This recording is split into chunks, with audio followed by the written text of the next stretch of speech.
Bonjour, bonjour bien-aimés, nous sommes encore ensemble, c'est pour la lecture de la parole de Dieu. C'est une joie pour nous vraiment de pouvoir lire cette sainte parole, cette puissante parole, cette agissante parole, cette parole qui est une personne, nous la lisons, nous lisons cette personne que nous voulons connaître pour mieux le connaître et tout est dans sa parole. Et il est ce que sa parole dit de lui. C'est ce qu'il est. Et cette personne, c'est Jésus-Christ de Nazareth, dont Jean nous dit, au commencement était la parole était avec Dieu, la parole était Dieu, la parole est venue jusqu'à nous, bien-aimés. Et c'est une joie pour nous que de lire cette parole, parce qu'au travers de la parole, nous découvrons vraiment qui est Jésus et ce qu'il est capable de faire, ce qu'il fait, c'est ce qu'il a et ce qu'il est. Amen, amen. Que Dieu vous bénisse. Merci Seigneur Dieu notre roi pour ces instants que tu nous accordes pour la lecture de ta parole. Bénis ces moments et que ton Esprit Saint Seigneur Dieu de gloire puisse conduire tous ces temps pour ta seule gloire au nom de Jésus-Christ. Amen. Amen, amen. Que Dieu vous bénisse bien-aimés. Notre Dieu est bon, il est merveilleux, il est vraiment redoutable. Que notre Dieu vous bénisse. Amen, amen. Soyez richement et richement bénis au nom de Jésus-Christ de Nazareth. Alors, nous allons faire la lecture du 30 mars. La lecture du 30 mars, nous allons lire Lévitique 1, nous avons fini Exode, nous avons fini Genèse, nous avons fini Exode. Là, nous sommes maintenant dans le livre de Lévitique. Nous allons lire Lévitique au premier chapitre. Excusez-moi pour la lumière, j'étais en train de voir. Voilà. Alors, Exode, Lévitique, premier chapitre. Nous sommes dans l'Ancien Testament. Nous lisons Lévitique, premier chapitre. Nous allons lire, bien-aimés, au nom de Jésus-Christ de Nazareth. L'Éternel appela Moïse de la tente d'assignation. Il lui parla et dit: parle aux enfants d'Israël et dis-leur, lorsque quelqu'un d'entre vous fera une offrande à l'Éternel, il offrira du bétail, du gros ou du menu bétail. Si son offrande est un holocauste de gros bétail, il offrira un mâle sans défaut. Il offrira à l'entrée de la tente d'assignation devant l'Éternel pour obtenir sa faveur. Il posera sa main sur la tête de l'Holocauste qui sera agréé de l'Éternel pour lui servir d'expiation. Il égorgera les veaux devant l'Éternel et les sacrificateurs, fils d'Aaron, offriront le sang et les répandront tout autour sur l'autel qui est à l'entrée de la tente d'assignation. Il dépouillera l'Holocauste et les coupera par morceaux. Le fils du sacrificateur Aaron mettront du feu sur l'autel et arrangeront du bois sur les feux. Le sacrificateur fils d'Aaron poseront le morceau, la tête et la graisse sur les bois mis au feu sur l'autel. Il lavera avec de l'eau les entrailles et les jambes, et le sacrificateur brûlera les tout sur l'autel. C'est un holocauste, un sacrifice consumé par les feux, d'une agréable odeur à l'Éternel.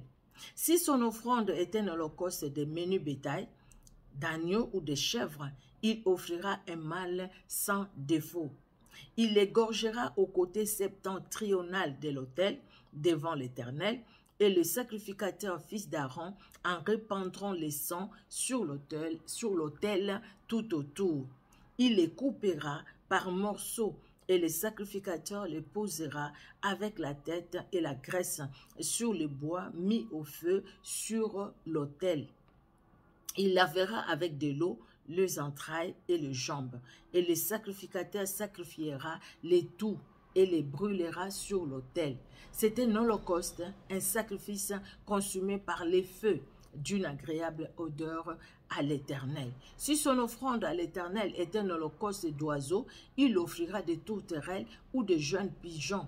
Le sacrificateur sacrifiera l'oiseau sur l'autel, il lui ouvrira la tête avec l'ongle et la brûlera sur l'autel, et il exprimera le sang contre un côté de l'autel. et il exprimera les sons contre un côté de l'autel. Il ôtera les jabots avec ses plumes et les jettera près de l'autel, vers l'Orient, dans les lieux où l'on met les cendres. Il déchirera les ailes sans les détacher, et le sacrificateur brûlera l'oiseau sur l'autel, sur le bois mis au feu. C'est un holocauste, un sacrifice consumé par les feux d'une agréable odeur à l'Éternel. Et si nous pensons maintenant que tout a été accompli par Jésus-Christ, on n'a pas à faire tout ça. Et tout a été accompli par Jésus-Christ, l'agneau immolé qui a porté nos fardeaux, qui a porté nos péchés à la croix de Golgotha.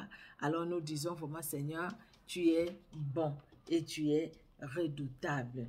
Nous disons, Seigneur, vraiment qu'il est merveilleux dans son amour. Amen, amen, amen.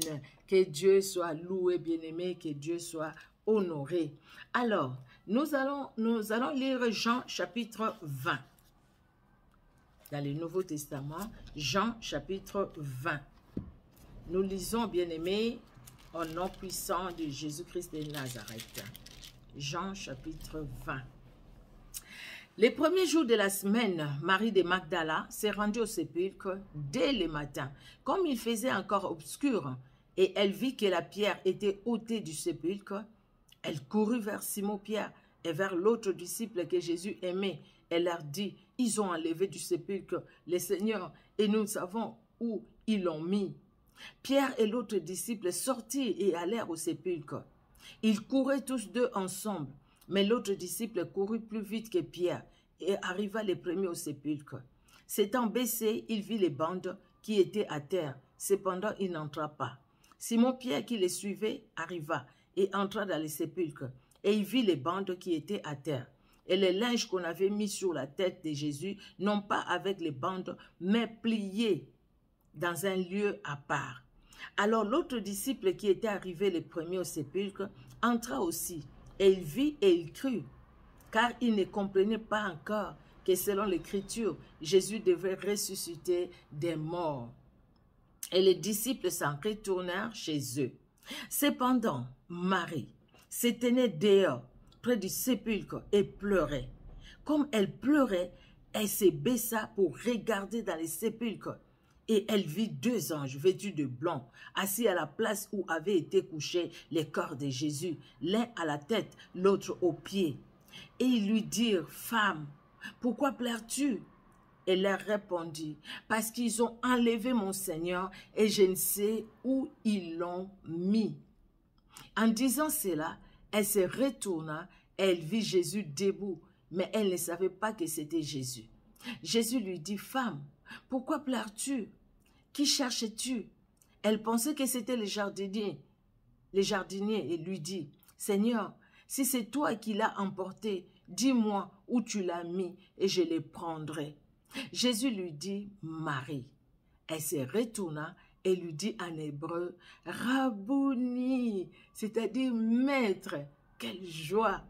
Jésus lui dit, « Ne me touche pas, car je ne suis pas encore monté vers mon Père, mais va trouver mes frères et dis-leur que je monte vers mon Père et votre Père, vers mon Dieu et votre Dieu. » Marie de Magdala alla annoncer aux disciples qu'elle avait vu le Seigneur et qu'il lui avait dit ces choses.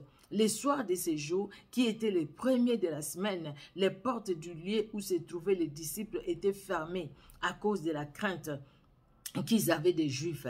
Jésus vint, se présentant au milieu d'eux, et leur dit, « La paix soit avec vous. » Et quand il eut dit cela, il leur montra ses mains et son côté.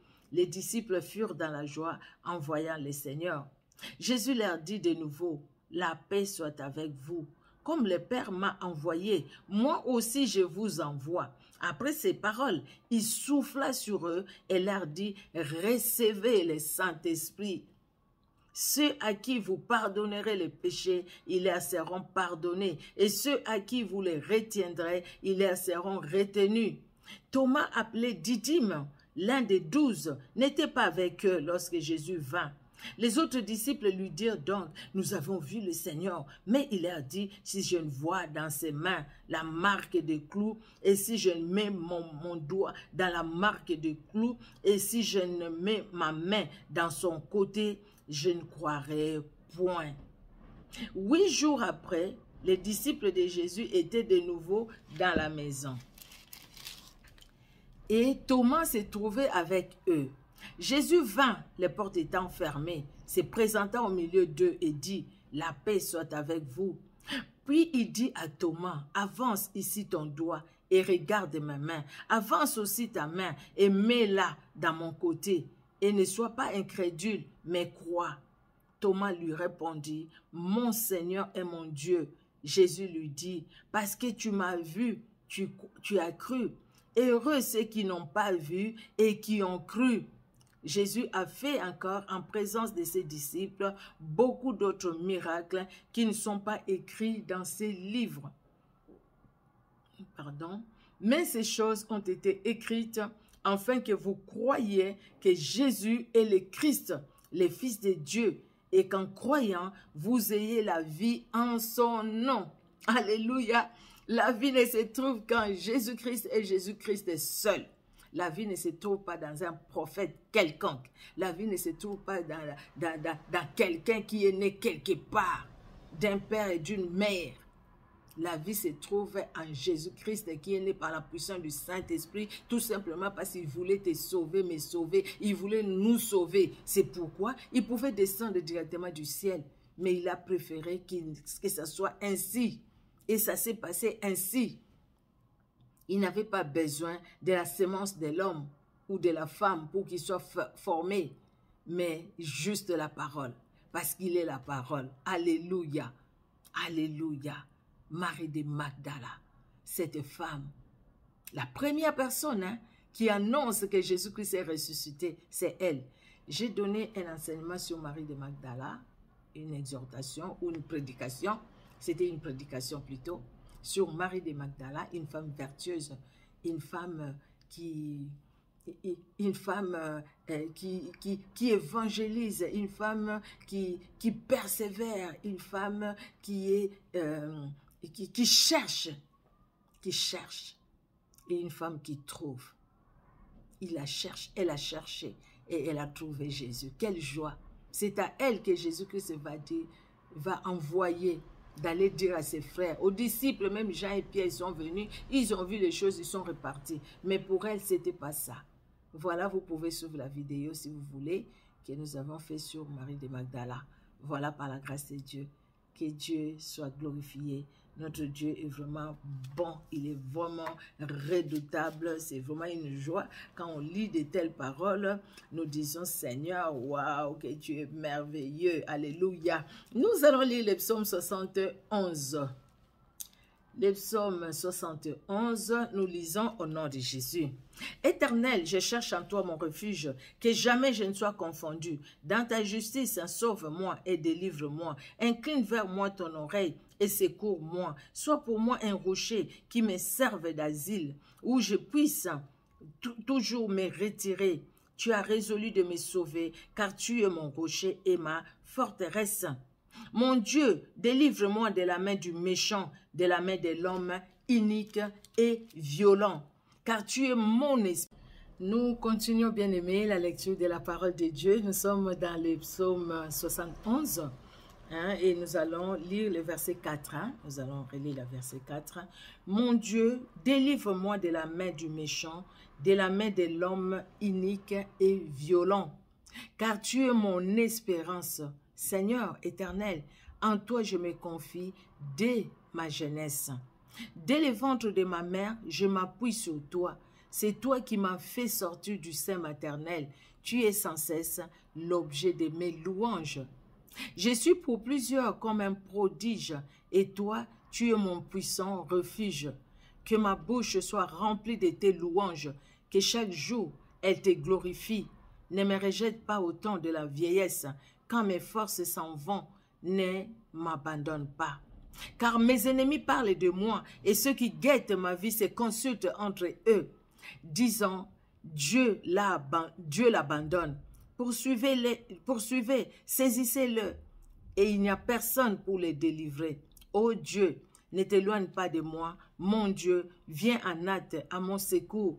Qu'il soit confus, anéanti, ceux qui en veulent à ma vie, qu'il soit couvert de honte et d'opprobre, ceux qui cherchent ma perte. Et moi, j'espérerai toujours, je te louerai de plus en plus. Ma bouche publiera ta justice, ton salut, chaque jour, car j'ignore quelles en sont les bornes. Je dirai tes œuvres puissantes, Seigneur éternel. Je rappellerai ta justice, la tienne seule.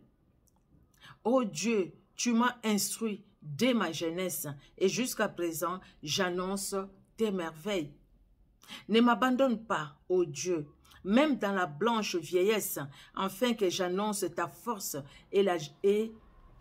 j'annonce ta force à la génération présente, ta puissance à la génération future. Ta justice, ô Dieu, atteint jusqu'au ciel. Tu as accompli de grandes choses, ô Dieu, qui est semblable à toi. Tu nous as fait éprouver bien des détresses et des malheurs, mais tu nous redonneras la vie. Tu nous feras remonter des abîmes de la terre. Relève ma grandeur, console-moi de nouveau. Et je te louerai au son du luth, je chanterai ta fidélité. Mon Dieu, je te célébrerai avec la harpe, Saint d'Israël. En te célébrant, j'aurai la joie sur les lèvres, la joie dans mon âme que tu as délivrée. Ma langue, chaque jour, publiera ta justice, car ceux qui cherchent ma perte sont honteux et confus.